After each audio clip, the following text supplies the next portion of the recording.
Hello' everyone, welcome back to my another blog. আজি হৈছে শুক্ৰবাৰ আৰু এতিয়া বাজিছে আবেলি 4টা। এয়া দেখিছেনে, যোৱাকালি আবেলি লৈছোঁ বাতিটোতে অকণমান পিঁয়াজ কাটি আৰু তাতে দিম অকণমান ধনিয়া। যোৱাকালিৰ পৰা আকৌ ঠাণ্ডা পৰিছে, গতিকে আবেলি পৰত কিবা এটা নিমখীয়া মচমচীয়াকৈ খাবলৈ মন গ'ল। ব'লকচোন কি কৰোঁ, পটাপট কেনেকৈ কৰোঁ অকণমান আপোনালোকৰ লগতো শ্বেয়াৰ কৰোঁ। আৰু এয়া চাওকচোন, মই অকণ ধনিয়া দিছোঁ, ইচ্ছা কৰিলে আপোনালোকে অন্যান্য পাচলিও দিব পাৰে। তাৰপাছত এয়া মই টেমাটোৰ পৰা যে দিছোঁ সেইখিনি হৈছে পিঠাগুড়ি।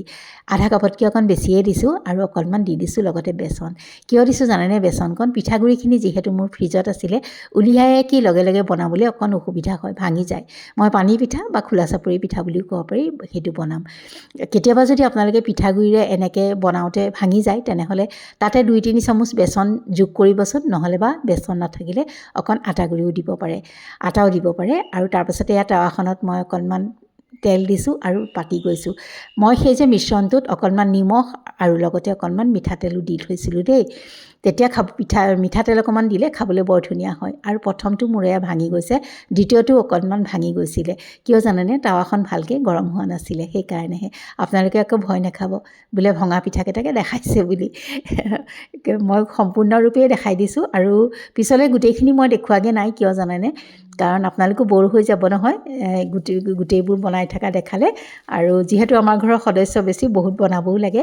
আৰু এনেকৈ বনাই থাকোঁতে এওঁ আৰু মোৰ দেওৰটো কালি জা নাছিলে, গতিকে তাকো মাতি পেলাই ধুনীয়াকৈ চাহ একাপ খুৱাই ল'লোঁ।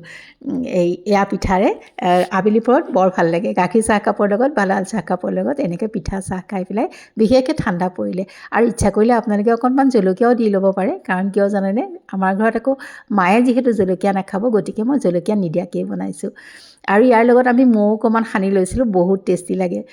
আৰু আপোনালোকে ভিতৰত অকণমান গুড় ভৰাইও খাব পাৰে, নহ'লে বা মৌ অকণমান দিও খাব পাৰে।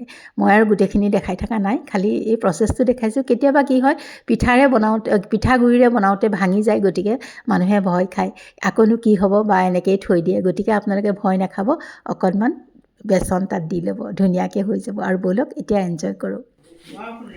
টেষ্টি। আৰু এইফালে মাৰ ওচৰতে আহি আবেলি সদায় খোৱাৰ দৰে তেনেকেই টিভিটো অন কৰি চাহকাপৰ মজা ল'লোহি। আৰু এইফালে এয়া লৈছোঁ মাছ, আজি ৰাতিপুৱা মাছ ভাজিছোঁ।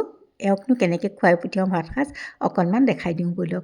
একো নাই, একদম সাধাৰণ ধৰণে, যিহেতু ঠাণ্ডাত কাম কৰোঁতে অকণমান দেৰিয়ে হৈ যায়। সেয়া চালাড পাতটোতে অকণমান চালাড দি দিছোঁ, ভাজি দালি আৰু এপিচ মাছ ফ্ৰাই কৰি দিছোঁ। এওঁক এনেকৈয়ে পঠিয়ালোঁ। আজি মাছৰ কণী অকণ বেলেগ ধৰণে, আপোনালোকে বাৰু এনেকৈ খাইছেনে জনাবচোন। এয়া চাওকচোন, উতলা পানীত মই এইখিনি দি দিছোঁ।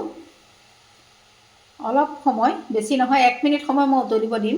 এয়া দেখিছেনে, অকণমান সময় উতলিছে, বেছি সময় নহয়। আৰু এতিয়া মই এয়া কাঢ়ি থৈ দিছোঁ।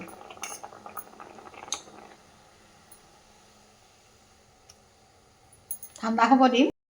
আৰু অকণমান ঠাণ্ডা হোৱাত এয়া মই কাটা চামুচ পাতেৰে অকণমান ফহিয়াই লৈছোঁ। বৰ বেছি আকৌ উতলাই পেলাব নালাগে, এই অলপ কোমল কোমল হৈ থাকোঁতে ৰাখি থৈ দিব লাগে।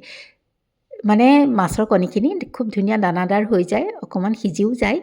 আৰু ব'লক, ইয়াতে এতিয়া মই দিছোঁ হালধি, জিৰা, ধনিয়া, অন্যান্য মছলা থাকিলেও আপোনালোকে দিব পাৰে। যদি খাই ৰেড চিলি থাকিলেও দিব পাৰে, মই দিয়া নাইকিয়া। এনেকৈয়ে লৈছোঁ, একদম সাধাৰণ ধৰণে অকণমান নিমখ দিছোঁ আৰু ধুনীয়াকৈ অকণ মোহাৰি লৈছোঁ। আৰু ইয়াতে মই অকণমান পিঁয়াজ আৰু ধনিয়াও কাটি দিম। একদম কম তেলত ধুনীয়াকৈ মাছৰ কণী ফ্ৰাইটো খাওঁ ব'লক। কেনেকৈ কৰিব পাৰি অকণমান দেখাই দিওঁ, যদি খোৱা নাই খাব।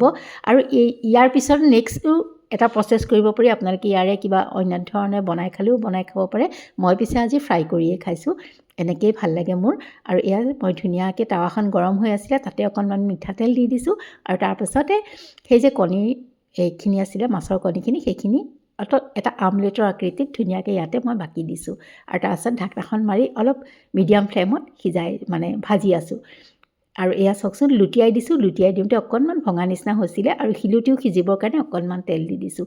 কিমান কম তেলত ধুনীয়াকৈ হৈ যায়। আৰু আপোনাক যি ধৰণেই লাগে আপুনি তেনেকৈয়ে পিচ কৰি ল'ব পাৰে। এয়া মই যেনেকৈ পাৰোঁ তেনেকৈয়ে পিচ কৰি লৈছোঁ, তাৰপাছত ভাতৰ লগত এনজয় কৰিছোঁ। আৰু আজি এফালে যামো, গতিকে মই আজি এই মাছৰ কণীৰ ৰেচিপিটোলৈকেহে আনিলোঁ। আৰু আজিনো মই কেনেকৈ মাছ বনালোঁ সেইটো বাৰু কাইলৈহে লৈ আহিম, কাৰণ আজি একেবাৰে লৰালৰি। আৰু তেন্তে আজিলৈ আহোঁ।